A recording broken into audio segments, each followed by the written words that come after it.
Hi guys, we're some of the Physio Matters First Steps team. We're back today with our third video, and we're going to be covering the topic of S&C, or strength and conditioning, for any of you who don't know what that is. And we decided to cover this topic because we also kind of want to reach out to sports therapy students and those physiotherapy students who might have particular interest in this, and also because some of our team members have like previous experience working within S&C, so we thought it'd be quite a good way to share some of that knowledge, and I'm definitely keen to learn a little bit from it. So we're going to get started, and we'll just do a quick introduction for any of you who don't know who we are. So I'm Chloe. I've just graduated from Cardiff University, and I'm about to start as a Band 5 physiotherapist. And my interest in S&C basically just comes from being a runner and kind of wanting to know more about how I can use S&C within kind of like my own sport training. Archie, do you want to go next? I'm just going to run down. Yeah, hi. My name's Archie. I'm a third-year sports rehabilitation student at the University of Nottingham. S&C for me is something that I'm going to be doing more of in my third year. Well, basically what sports rehabilitation is it's basically sports or MSK physio. So a lot of the principles are the same, a lot of the education is the same in first year, and then you get to specialise in what you want afterwards in terms of S&C, or whether you do other sorts of education through uni. But yeah, like I said, I'm now doing S&C in my third year. I've not started it yet, but I will be soon. So this is a great place for me to start. Yeah, Rhys. Yeah, so I am a second year physio student now. I've done a sports science degree and a strength and conditioning masters as well. And I started off as a personal trainer 20 years ago and decided it'll be quite cool to work with athletes. So that's why I started the sports science degree, and then did an internship in Manchester and worked with a few athletes in the Paralympics for London and Rio, the Commonwealth Games in Glasgow as well. So quite a range of sports and quite a range of experiences. I'm Karis. I just finished my physiotherapy degree at Brunel. Just currently looking for a job. My interest in S&C comes from when I used to compete internationally in karate, and then I started powerlifting, so needed to know like strength and conditioning principles for that. But then I've also recently, I'm getting diagnosed, I'm sort of having investigations for a condition called glycogen storage disease, or McArdle's disease, which has impacted on my training and how I have to exercise and stuff. So, yeah. So we've got quite a mixed bunch going on tonight, but yeah, hopefully we can teach you guys at least one thing. So I think probably a good place to start would maybe be to perhaps, Archie, I don't know if you want to take this one, but maybe some of the differences between a sports rehab degree and a physio degree, because obviously there's quite a lot of overlap between them. So I don't know if you kind of want to summarise what is slightly different about what you do, and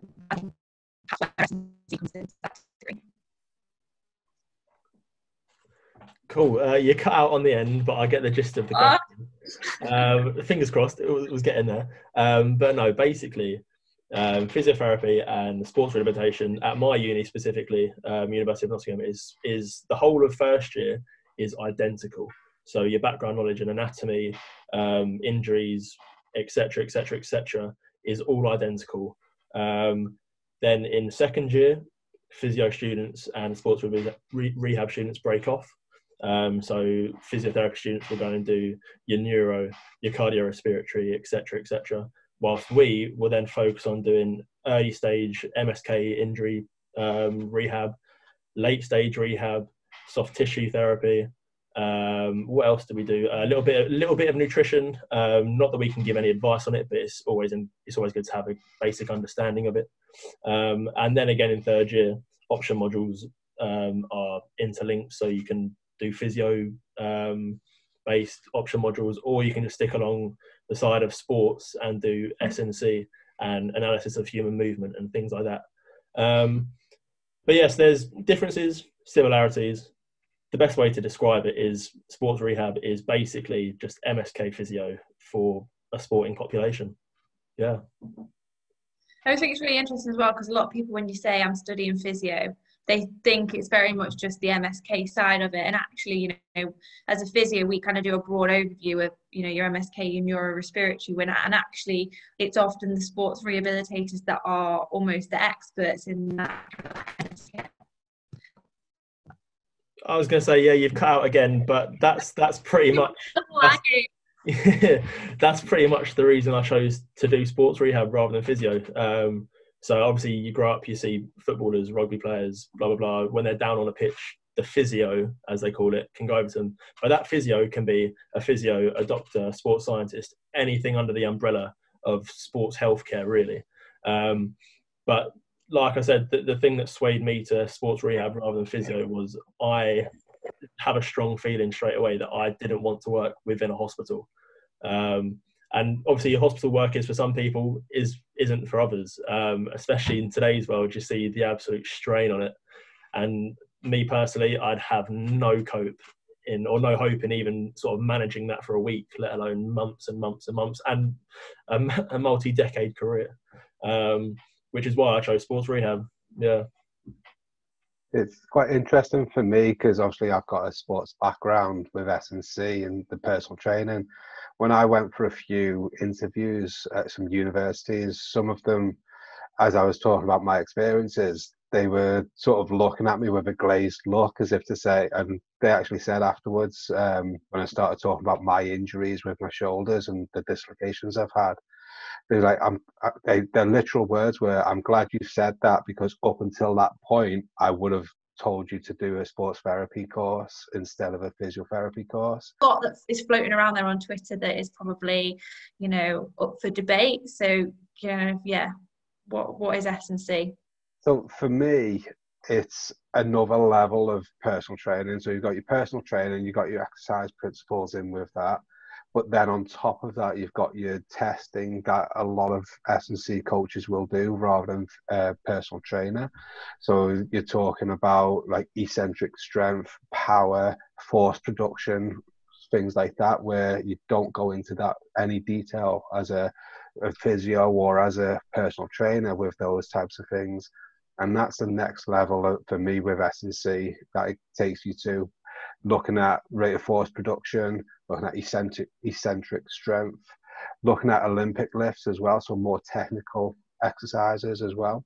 So I think that's the biggest part of it, which is different from the exercise principles. Just goes into a little bit more detail, a little bit more layers on top. And when you say sort of your exercise principles, you know, for anyone who's kind of not aware of what they are, would you kind of be able to sum up those? Yeah, so the exercise principles, pretty much frequency, intensity, type, and time. What kind of exercises you're doing is the type, the time that you spend doing the exercises, so your reps, your sets, etc. Your intensity, what kind of weights you're using, what kind of rep ranges you're going for, which is quite important as well. Look, if you're looking at strength, if you're looking at hypertrophy, if you're looking at endurance. And then you've got your frequency, how often, and that can be determined by what else you've got on your plate, whether you're a student, whether you're an athlete. So yeah, that's your general fitness principles. Fab. So if we move on to kind of talk a little bit about like exercise prescription, I know, so we had Therapy Live, but yeah, in terms of like exercise prescription and dosages, I don't know, Archie, if you want to talk a little bit about that. Yeah. So one really good, obviously we're talking about Therapy Live now, and I don't want to completely rip her off. It's obviously not necessarily her talk, but the information that she portrayed and presented was actually really good. So I've taken a little snippet of Claire Minshull's talk, which was titled "Without Specificity, You're Shooting in the Dark." And basically what that means is your exercise prescription for every patient you see needs to be specific for them and their aims. So there's, especially on Twitter and et cetera, we can talk about it, there's very much the big 12 times 3 or 12 reps for 3 sets, and what does that actually achieve? And so this talk that Claire did at Therapy Live, if you've paid for it and you've got it, watch it.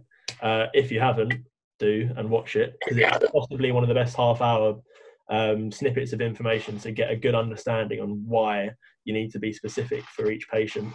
So yeah, the way she described it, you need to be specific and you need to aim your treatment at a certain target. So is that to reduce pain?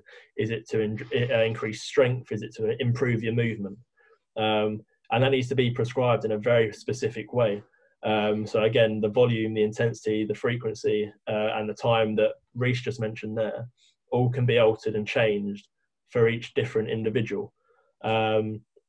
So yeah, the umbrella prescription of 12 times 3 isn't necessarily specific enough to achieve the same goals for everyone.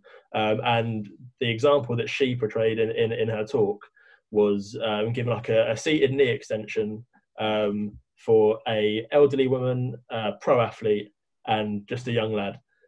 If you gave them all 12 times 3 of, let's say, 35 kg or body weight or etc., whatever, it's not going to have the same implications in terms of rehab for each individual, because their baseline is different, their capacity is different, etc., etc.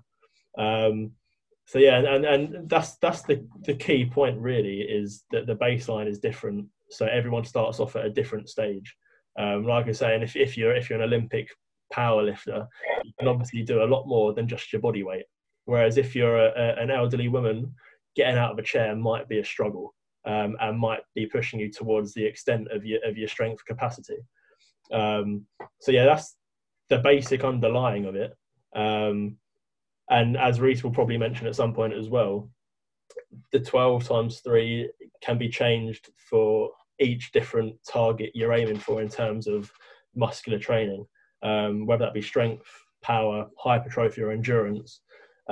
Different volumes of reps and different amounts of sets, etc., can be changed to target each one. And the key bit, or the main resource that I can suggest is if you go onto Google and you search in the repetitions maximum continuum, it will come up with a graph that breaks down how effective a certain amount of sets or a certain amount of reps is for each of those 4 components. I haven't got it on me at the moment, but off the top of my head, for strength training, all out, I believe, Rhys, tell me if I'm wrong, it's 4 reps to failure is perfect strength training, and that's targeting just strength. So let's say it's obviously got to be attuned to each individual. So if you've got an elderly lady trying to get out of a chair, like maybe getting her up and out of that chair 4 times until she can't do it anymore might not be sort of the best course of action. But with, let's say, a footballer coming back from an ACL reconstruction, and their failure is, let's say, 100 kg at 4 reps, that needs to be improved. That means it needs to be used to then get that strength back and then progress that strength onwards. The same with hypertrophy, I believe, is a little bit more, so maybe 8 up to 8 reps, or between 6 and 8. 6 to 12. 6 to 12. 6 to 12. Power again is quite a low one, is it, Rhys? I believe. Yeah. So strength, your maximum strength is your 1 rep max. Then you're going up to probably around about 5 or 6 reps. For your power, you're really looking at maybe 4 reps, but looking for, as I mentioned before, rate of force development. So your speed of the movement. Yep, and then the last one being hypertrophy. That's have you got it up on screen, Rhys? I believe hypertrophy is up to 15 or 16. Yeah, so the key range of hypertrophy, as I mentioned, was up to 12 reps, and then anything after that will be what's called muscular endurance. Yeah, of course, endurance is the last one, and this graph then indicates which repetitions are optimal for adaptations towards the goal that you're aiming for. And the difficult component in this, especially when you haven't got a big exercise background, is attributing the exercises to be able to fail within the certain figures to reach that optimal level. So as Rhys just said there, your 1 rep max is how much you can do for optimal strength, but then pushing that to 4 is what do you reduce that to be able to get 4 out, and only 4, not 3 and not 5. So being able to have the knowledge to be able to change that and keep it optimal rather than sort of play about with it. Oh, now you can do 3, so add a bit more. But then because you've just done that, you now can't get to the 4th one and you sort of exerted yourself. So that's really my best advice would be to watch Claire Minshull's talk through the Therapy Live recordings. I'm sure we can link that down in the description. And if you haven't watched that or you can't watch that, or you have watched it already, then Google the repetitions maximum continuum. And that gives you a great understanding of how you attribute each exercise to target each specific fitness component. Absolutely. Claire's got really a great. Yeah. Sorry, I was just going to say Claire's got a great blog as well that I use. Claire's got a great blog as well, Getting Back into Sport, I think it's called, which has a lot of information on there. One of the things that you mentioned there, Archie, was when you get 3 reps and you can't get that 4th, and that's sometimes something I use quite a lot. It's called reps in reserve, and that's something that I think you can use in a clinical setting as well. When you're working with somebody and maybe you don't know their maximum, their 1 rep max, or even a 5 rep max, if you can work with them and work through a set, and maybe they feel like they can do maybe 1 or 2 more, then you've got the right sort of intensity there.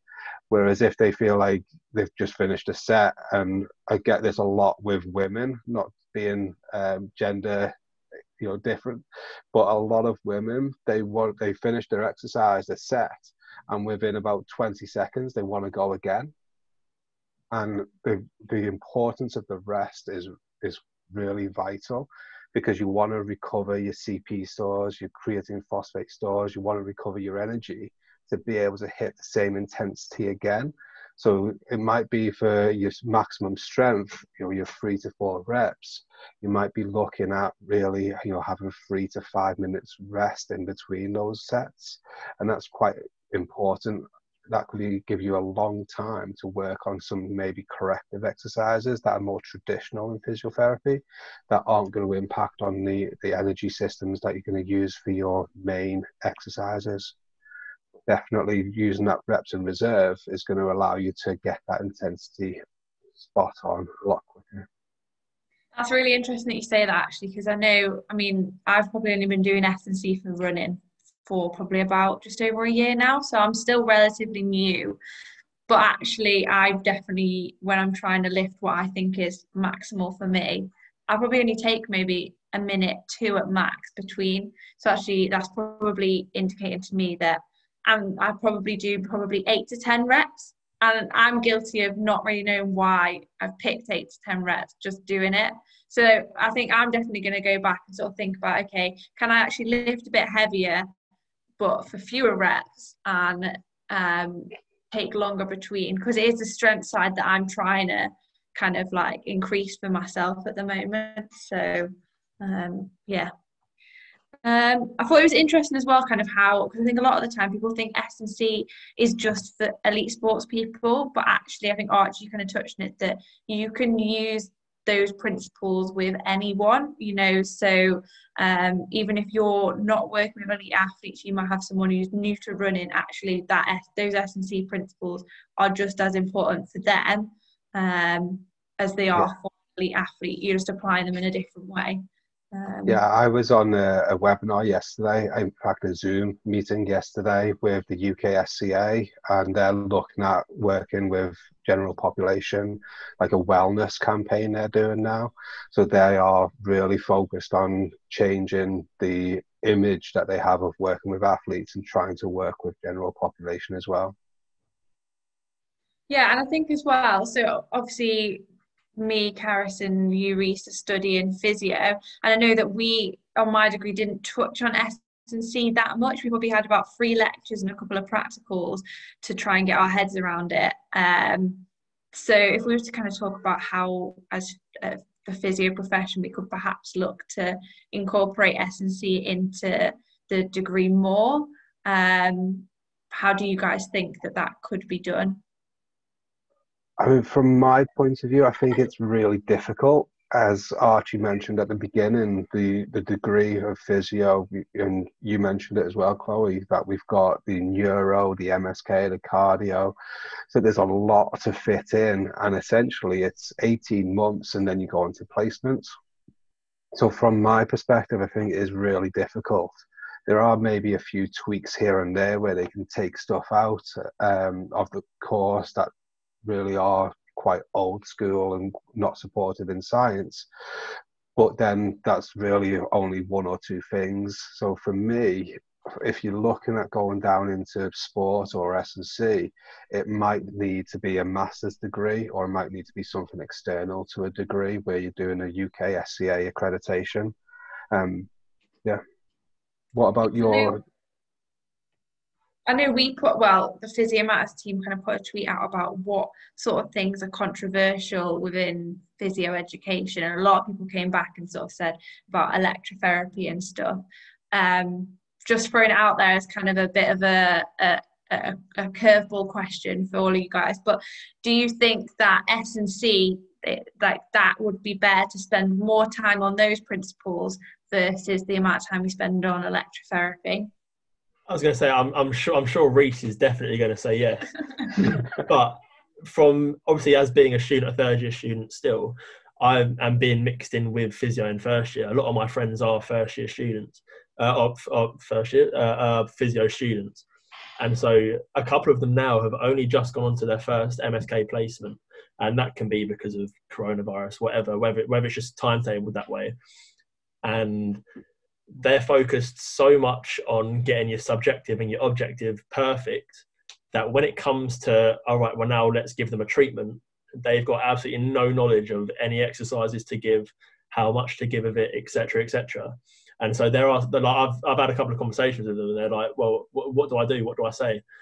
And maybe that's where the hole in, maybe not so much S&C, but just further in the education with exercise principles, which is the underlying information needed for S&C. So it's almost as important as knowing your anatomy, because there's no good in being able to diagnose someone if you can't then tell them what they've got to do to get better and to improve their circumstances.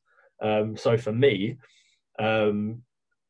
obviously being a sports rehabber, I've done a lot of this. Like I've got a lot of background with exercise prescription, etc. But the physios where you're or where they have spent so much time on cardio and neuro that a lot of them don't have that knowledge of exercise prescription, because they're not the sort of people that have been to the gym from the ages of 15, or they just don't play sport. And so exercise to them is at the very basic white sheet, need to start from the beginning. So maybe that's a bit of a hole that can be filled. It's not going to take 2 months of an 18-month schedule, but maybe more than just a lecture or 2 lectures, and actually really like expressing that this is fundamental stuff you need to be able to be successful in an MSK placement. Because it's all well and good being able to diagnose, but if you can't sort of improve their circumstances through prescription, then there's no real point in doing it. I completely agree with that. When I was on my any placements, to be honest, because even on like ward-based placements, you still need to be able to prescribe exercises to the patients that you're seeing that they can maybe do on their own, or when they go home, or doing them with them. And like with every one of my placements, I'd sort of be like, okay, I know what's wrong with them and I know what they need to improve on. But even though I already had the background of karate and powerlifting, I still didn't know what to give them. And I really struggled with that through my first few placements, trying to figure out what to do. So I definitely think that it should be something that's focused on a bit more.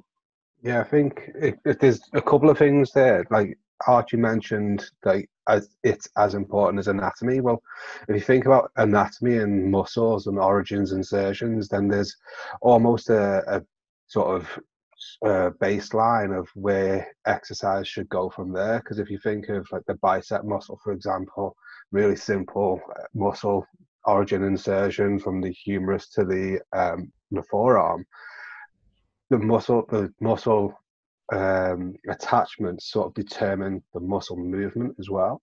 So when you think about how you can integrate S&C or exercise principles into MSK or into physio degrees, you could probably integrate it more into the anatomy side of it and talk about how your origin insertion of the muscles affect the movement that it produces. And I think another thing is we're talking about a lot of S&C coaches. There's two sides to it, obviously the strength side and the conditioning side, and a lot of the stuff that people really sort of focus on is the gym-based stuff. But as Karis mentioned there's an element that, you know, we need to get people exercising outside of a gym at home as well, and that's something where I think physios are a little bit more attuned to, and they are able to help a lot more. The S&C coaches who work field-based, you know, I work with a football club at the moment where we don't have a gym, and a lot of the stuff is field-based. That can have an impact on the physio side, but I really do think the physio's strengths with getting people working out at home are much more than an S&C coach who relies on the gym all the time. Yeah, because I think there's so many so many professionals within the kind of like rehab umbrella that, you know, need to be aware and be able to apply these S&C principles, but actually different kind of professions are going to take those principles and use them in slightly different way with their patients or clients. So I think it's really interesting to talk about like that. You know, there's not a one size fits all with S&C. It's very, very definitely kind of like individual to people. So like, say if you guys, just to kind of give maybe like a bit of a case study or something, if, you know, you've got a patient, a client in front of you, and you're looking to kind of design a bit of an exercise program for them, considering sort of S&C principles, are you going to pick just one thing, so just work on strength, or is it you targeting everything, or how do you kind of decide what is the priority and how to structure it? Kind of, you know, just a quick summary of how you would do it. Obviously, I realise we could be here for days and days talking about that, but yeah. Well, the first thing I would say is it really depends on what's in front of you, what kind of person's in front of you, what injury they've got. One thing, obviously, I work with footballers, and there was an injury that one of the players had on Tuesday where it was a grade 1, maybe a grade 2 hamstring pull. And one of the big things with hamstring injuries is the eccentric strength and the power aspect, where a lot of people will do the 10 times free or even the strength training, whereas especially with runners for yourself, Chloe, you don't get that slow speed when you're running. So you're really looking at increasing rate of force development, increasing that power, but also eccentric strength as well. So eccentric strength is where the muscle is lengthening rather than shortening. So when you think of the bicep curl, for example, earlier, when you're curling your arm to your hand to your shoulder, that's concentric. We're looking at eccentric, which is the opposite way, the lowering phase. And that's really important for runners, for example, with the hamstrings, when you contact the ground before you lift the leg up. Because when you contact the ground, you're going to have a isometric contraction, but you're also going to have a lengthening and then shortening of the hamstrings, quite a fast movement.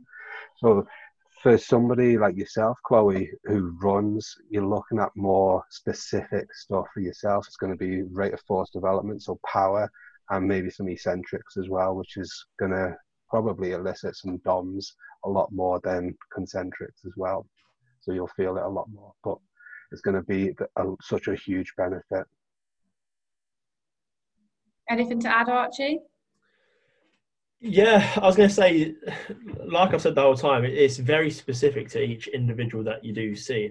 And I think you also need to look at what they need out of it as well. So again, if you're looking at an athlete, well, they need to be back stronger, so the chance of injury is reduced, etc., or reoccurrence is reduced. But then again, if you are looking at let's just say an elderly woman again who's just had a fall and she can't get up and down the stairs, or she can't get in and out of her chair, that's again a very different approach to what you would be doing with an athlete. So simple, like obviously sit to stand, very simple exercise that you can make difficult and harder by lowering or increasing the height of the chair. And it's one of those things where you don't necessarily need to be getting them in a squat rack to improve their strength or take them to a gym, but it needs to be specific to what they need out of it as well. So if it is just for the lady climbing the stairs, or repeating 2 or 3 stairs, or sit to stand out of a chair at a higher height where there's less load going through sort of the legs, the muscles and the joints to get back up into a standing position. But yeah, like Rhys is saying, it's very specific to each individual. There's no one size fits all. You need to take it as an individual approach, because you'll probably never find that 2 patients are exactly the same, and what you prescribe to one person isn't going to be identical for the next. Yeah, so that intensity. Sorry, yeah, go on, Rhys. So that, what you're talking about there, Archie, is the intensity. It needs to be specific and relevant to the individual. One thing that I think is important to note, though, is that for elderly clients and patients, it's really, really important, probably more important than your athlete, to get them strong, because of the effect of sarcopenia, so muscle loss, the effect of strength loss has on morbidity is huge, and there's a huge correlation between sarcopenia, muscle loss, and increased falls, loss of independence, increased morbidity. So you could argue that getting Doris, who's 89, under a squat rack might be more important than the athlete, as long as it's safe to do so. You probably start with like a goblet squat, so a weight in front, rather than getting a loaded bar on her back. I think is what I was going to say before about like measuring that, because obviously if you're gonna, a lot of it, like you said, is specific to an individual, so there's going to be that element of trial and error, like what you might have done with one kind of person is not going to work with the next. Like, what do you guys kind of find is a good way to measure that and see if what you're doing is working, or if you need to change an approach? So in my experience, I mean, the last 5 or 6 years, I've had my own fitness facility, my own gym, where it's predominantly working with 50-plus-year-old women, which is probably a demographic that you wouldn't expect to go into a gym. And it's probably because they were training privately in their own facility, essentially, that they were comfortable to come there. And when I'm starting off with a new client, or this could be physio as well, you'd always go through a pre-screening session. So you'd screen the movement patterns, see how they move, speak to them about the past medical history or the past training history as well, and then start low with the weights and the intensity and work your way up. So it could take some time, which granted in a lot of NHS settings might not have, but you can give them the reps and reserve example that I gave earlier to work on at home as well, and you'll find that the ones that do really push themselves will probably recover a lot faster. I hope that answered the question. Yeah, no, definitely. I was going to say, just the last thing to add on to Rhys's comment as well, it's much better to start off much lighter than it is to go too heavy too soon, because obviously one, that's just going to cause another injury, but if you find an individual hasn't done much in the past, motivation and morale is obviously a big key thing as well. If you've given them something that really hurts but they can just about do it, they're probably never going to want to do it again. So it's the fact of being able to sort of break them into it, not necessarily easy, because it needs to be applicable and necessary and work, but at the same time reducing the level to get them into it, to get them comfortable, get them confident, and then improve and increase and get stronger. That would be my key part to it as well. Yeah, I think one other little addition is the delayed onset muscle soreness. So a lot of people who haven't trained before will think that is an injury. So I think during the session, we really need to really focus on education around muscle soreness as well. For sure. I think for me, that was a definite barrier when I first started. Like, I'd never been in a gym, went in, like, didn't even do anything that heavy, and then literally just couldn't run, hardly get up and down stairs for like a week. And I was like, no, can't be doing with this. It's all about the running. But then actually a couple of times of going back and starting off a bit rather than doing full body, you know, just focusing on something smaller, actually then made it more manageable. And now it's kind of like a day of DOMs, and then I'm good to kind of like get back on training. So, but yeah, like you say, that education I think is so key. And like you say, in the NHS setting where you might have half an hour, 40 minutes with a patient, and then you don't see them for 3 weeks, actually, if you're able to do a lot more of the education in that session on how they can progress it themselves, what to expect, then like you say, they're going to progress a lot faster because they've got that knowledge than if, you know, you just kind of like give them a session and let them go with that. So right, so we've been talking for longer than we planned, but honestly, I mean, we've only skimmed the surface of S&C, so I feel like we might, you know, probably have to follow this up with videos that are perhaps a bit more targeted, because there's definitely a lot I think that I could learn. But I thought, just to finish off, Karl, it'd be quite nice, obviously, like you said, that you're at the moment having to make some slight changes to your training and stuff. So it'd be quite interesting to kind of hear what you're doing. And yeah, just perhaps think a little bit as well, if you guys, Archie or Rhys, have anything to share about how, you know, if patients have setbacks when you're kind of working with them, how you guys kind of approach that and deal with it. It would be quite a nice way to kind of finish off the video for this time. Okay, so basically the condition that I'm being investigated for is a glycogen storage disease. So there's a lot of them. They're investigating me for the 5th one, which is McArdle's disease, where basically, so you've got the 3 stages of like energy production, where you've got your phosphocreatine, then it's your anaerobic stage where it's glycogen without using oxygen, and then after that is when you can start using oxygen, you can break down fats as well as the glycogen.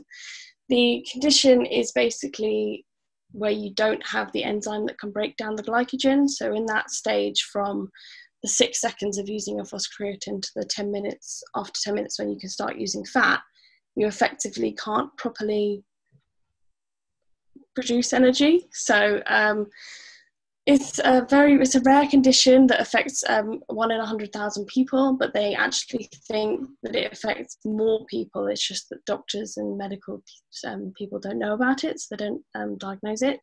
I've had symptoms of it since I could walk, but because no one knew of it, I've only found out that I have it since I had a case of rhabdomyolysis in July.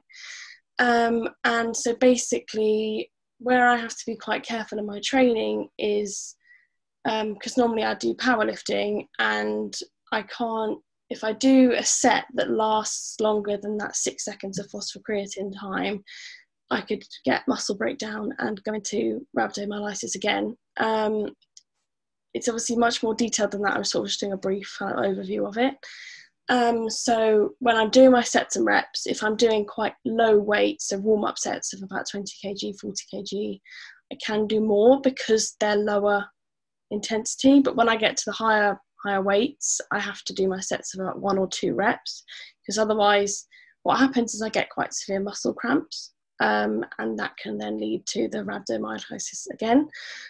So I've actually found that since doing that, after getting the being told about it by the doctor, that my strength has improved quite a lot more. So before I went into hospital, I could squat 95 kg, and since coming out of hospital, I've been working back up again, and I'm back up to 90 kg from that. So I've actually managed to improve my strength quite a lot through doing those lower reps in my sets.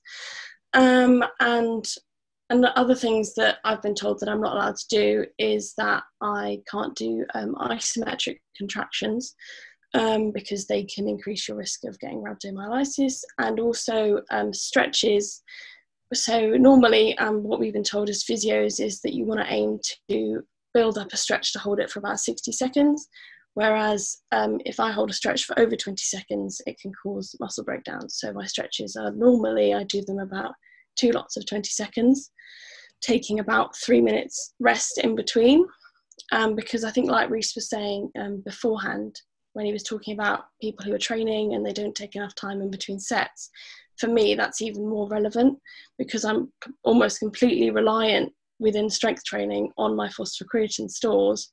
If I don't rest for 3 minutes to allow my body to build those back up, I'm then trying to break down glycogen that I can't break down. So yeah, that's how it's had to change. And there's also a lot of stuff with like endurance exercises like running, where if you're trying to run in that 6 seconds to 10 minute block, quite often I'd get cramps throughout that time. So what they tell you to do is to start jogging, and then if you start feeling a cramp, you walk for 30 seconds to 3 minutes to build up those phosphocreatine stores, run again, and sort of build that up. And then after the 10 minutes is something called the second wave, where you are then breaking down fats and using oxygen, so then you actually won't get the cramps. And it's something that I'm sort of working on to figure out when my second wave would hit, because every McArdle's patient will be different.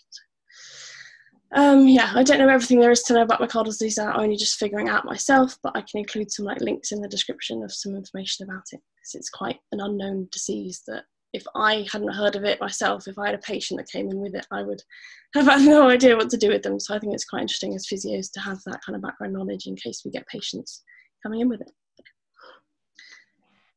Awesome. Yeah, thanks for sharing that. Yeah, I'd never heard of it until you mentioned it, when I saw that you were kind of like undergoing investigations for that. So yeah, definitely interesting and good that you've been able to adapt your training, you know, because a lot of the time I think, you know, you'll have a patient who might have a setback in their training and they're just told, oh, we'll just stop, just rest, do something different. But actually, if that's what someone enjoys, it's not about just telling someone to stop. It's okay, how can we modify what you're doing so you can still do it and still achieve what you want to? Yeah, absolutely. Going back a couple of years, I had an athlete that was training for the London Paralympics, and about 4 months before, he had an adductor injury, and he's a footballer, so it was quite an important area for him to be able to kick a ball.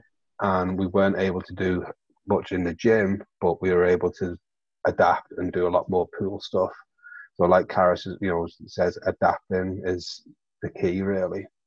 And it's quite important, interesting, Karis, that you had an interest in powerlifting, and now it sort of really is, your training's gone more towards strength and power training than sort of your hypertrophy, your CrossFit type workouts. Yeah, definitely. I used to just do sort of 3 sets of 10 and think, oh, it's really strange that my muscles cramp up towards the end of this set, but that's just normal. I'm sure everyone gets that. And I'm like, no, that's not how it should be. So yeah, it's just completely changed what I do. One question, Karis, I don't know if you know the answer to it. I don't know if there is an answer to it, but how does nutrition affect the condition? Does it affect it at all? Obviously, it's a blood sugar, it's a glucose type issue. So does a high carb diet help or hinder? Or yeah, so it's quite interesting. Basically, my doctor has told me to follow a high carb diet, and then pre-exercise have like a high glucose drink or like a tablet or something like that.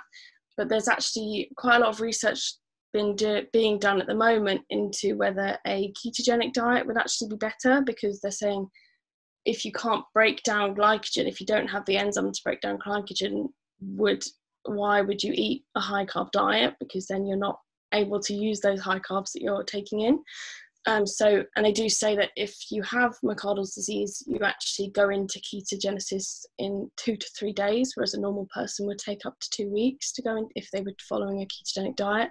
So it could even be something that for McArdle's disease people, they do it for a sort of, I don't know, for a period of time, and then they can take a few days off, I don't know, for a family event or for Christmas, or if they wanted to get a takeaway, and then it wouldn't take them that long to actually get back into it if they wanted to do like training and stuff like that. So there's quite a lot of research being done at the moment, but it's not quite definitive at the moment whether it's a good idea or not.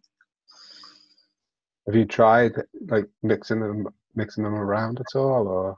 I started by following what my doctor told me, because I thought that might be a good idea to start with. And then I think once I've been like definitely diagnosed with it, because I'm still in the diagnostic stages where I've had like blood tests and MRI scans, and I'm waiting on my genetic testing to come back because it's a genetic disorder, so they'll find out from that whether I have it. So once I've definitely been diagnosed with it, I think I'll go and see a dietitian and then maybe fiddle around with ketogenesis and stuff like that and figure it out. Cool. Well, I think we've been going for nearly an hour, so and I feel like we could probably keep going for another hour. But it's probably a good point to kind of like wrap things up. And obviously, I realise we've kind of given a very brief overview of kind of what is S&C, why is it important. But it'd be really great if you guys could give us some feedback if there's any specific areas that you'd be interested in. Rhys, I don't know if you want to plug your human performance. Did I get that right? Is that the yeah, because I feel like that would be a good kind of pointer for anyone who's particularly interested in learning more of the in-depth about S&C. And yeah, so it's the Integrated Human Performance podcast, and I think we've done about 4 or 5 podcasts so far. And in fact, the first one was talking about integrating physio and strength and conditioning, which is essentially what it is. It's myself and a co-host, Karl, who runs Cheshire Barbell. He's a very good strength and conditioning coach. And we're integrating S&C and physio. And we talk about in the first podcast how that equates into sport and how there's a big divide actually in sports, physio and S&C. So yeah, we cover a lot in that first podcast that's probably applicable to this video itself. Fab, yeah, so make sure you guys check that out. We'll make sure to pop a link in it below. Archie, to kind of finish off, sorry, like throwing you in the deep end here, but if you were to kind of leave people with one take-home message on S&C, what would it be? On S&C? I'm going to try and think of a very catchy phrase. You're like, cut this chunk. Yeah, I'm trying to be creative. No, it's a big jungle and a big wilderness, but out of all of the information, you just need to be specific. There we go. That's my creativity. I like that. Be specific. Fab. Well, make sure, if you don't already, to follow us on Twitter and Instagram, because we'll kind of hopefully be posting some infographics on what we've talked about tonight. And if you guys want to hear a bit more on S&C, then we can look to kind of hopefully put some more content out there. But thanks for watching, guys.